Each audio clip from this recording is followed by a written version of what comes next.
내가 쓴 창작 콩트 밥 한번 먹자. 우리 부모님은 부산에서 고등학교를 졸업하시고 서울로 상경하여 국밥집을 차리셨다. 식당이 너무 잘 돼서 체인점을 하나둘씩 내다보니 전국에 많은 식당이 생겼다. 그런데 부모님께서 지방에 있는 지점에 다녀오시던 중 교통사고로 돌아가셨다. 그때 내가 초등학교 3학년 2학기 때다.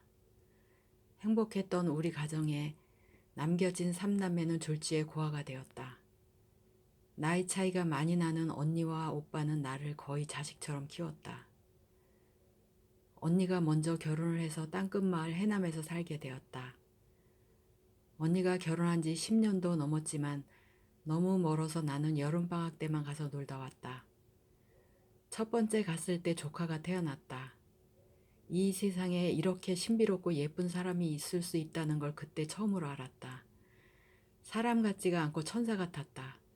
나는 언니 집에 놀러 갈 때마다 조카들이 너무 귀여워서 돌아오기 싫었다. 서울로 와서도 매일 두 조카 얼굴이 떠올라서 괴로웠다. 나의 새로운 인생 목표가 생겼다. 그것은 빨리 학교를 졸업하고 돈을 벌어서 조카들에게 예쁜 옷과 장난감을 사주는 것이었다.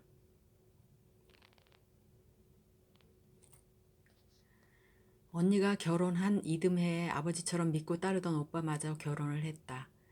오빠는 나와 같은 서울에 살았지만 쉽게 만날 수 없는 건 멀리 시집간 언니나 마찬가지였다.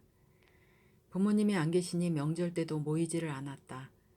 어쩌다 오빠 집에 놀러 갔다 우리 집에 올 때는 오빠는 현관문 앞에 서 있고 언니는 엘리베이터 앞까지 뒤쫓아와서 이거 용돈 하세요 라고 하면서 내 주머니 깊숙이 돈을 찔러 넣어 주었다.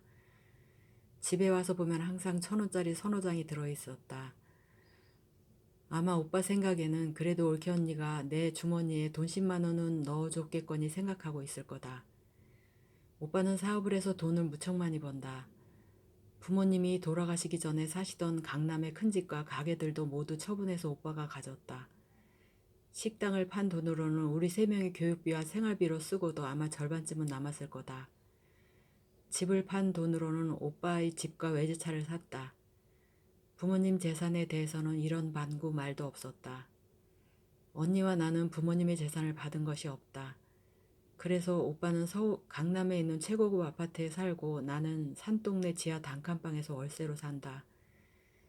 그래도 오빠를 아버지같이 생각하고 살아왔기 때문에 아무 말도 할 수가 없었다.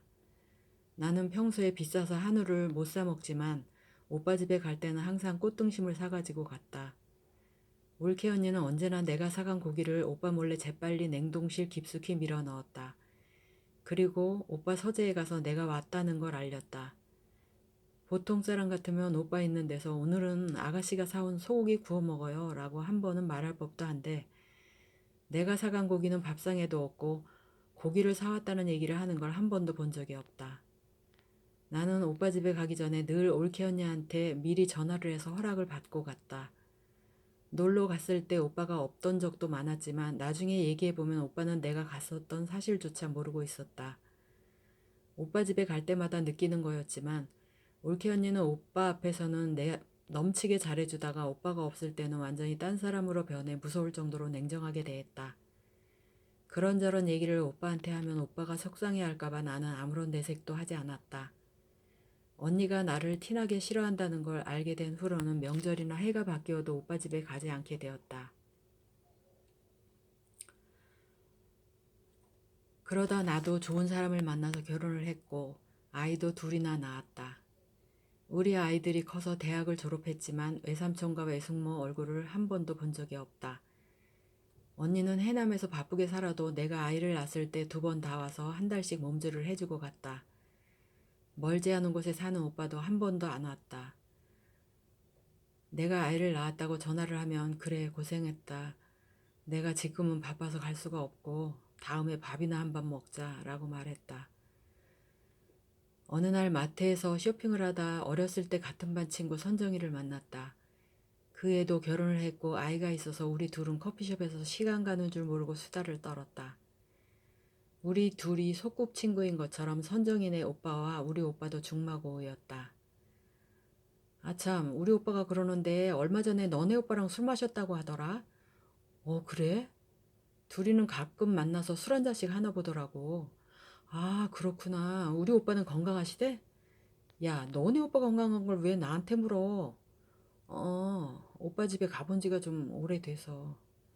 그게 무슨 소리야? 같은 서울에 살면서 왜 자주 못 봐? 그렇게 됐어. 왜 오빠랑 싸웠냐? 아니야. 그냥 서로 바빠서 그렇지 뭐. 야, 아무리 바빠도 그렇지 하나밖에 없는 오빠인데 그것도 넘어지면 코 닿을 때 살면서 지지배야 네가 찾아가 봐. 친구와 헤어지고 한 달 정도 지나서 오빠한테 전화가 왔다. 어머 오빠 안녕하세요. 건강은 괜찮으세요? 그래. 너도 잘 있었냐? 예, 언니랑 애들도 다 별일 없는 거죠? 그래. 근데 오빠 목소리가 왜 이렇게 기운이 없어 보여요? 어디 편찮으세요? 오빠는 한숨을 길게 내쉬더니 네가 창수 동생한테 뭐라고 말했냐? 선정이요? 왜 선정이가 무슨 말을 했는데요? 창수 와이프가 네 올케한테 전화해서 네가 좀 기분 나쁘게 얘기했다고 말했나 보더라. 예? 아이 저는 올케 언니 얘기한 적 없는데요. 아무튼 앞으로는 다른 사람들한테 네 얘기 듣게 하지 마라. 아니 오빠 여보세요? 여보세요? 오빠는 말도 없이 전화를 끊어버렸다. 그리고 그 다음부터는 내가 하는 전화는 아예 받지도 않았다.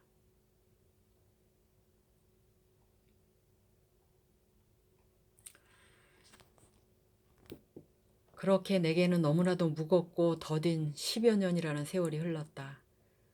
언제부터인가 오빠가 꿈에도 나타나고 몹시 보고 싶어졌다. 내가 전화를 해도 받지 않던 오빠지만 그래도 10년이란 세월이 지났으니 이제는 받겠지라고 생각하며 전화를 했다. 내가 오빠에게 전화를 하니 올케 언니가 받았다. 인사를 하고 오빠 좀 바꿔달라고 했지만 여전히 쌀쌀맞은 목소리로 오빠가 없다고 하며 전화를 끊었다. 전에도 몇 번 오빠 번호로 전화를 걸었지만 그때마다 올케 언니가 받아서 너무 오랫동안 오빠 목소리를 듣지 못했다.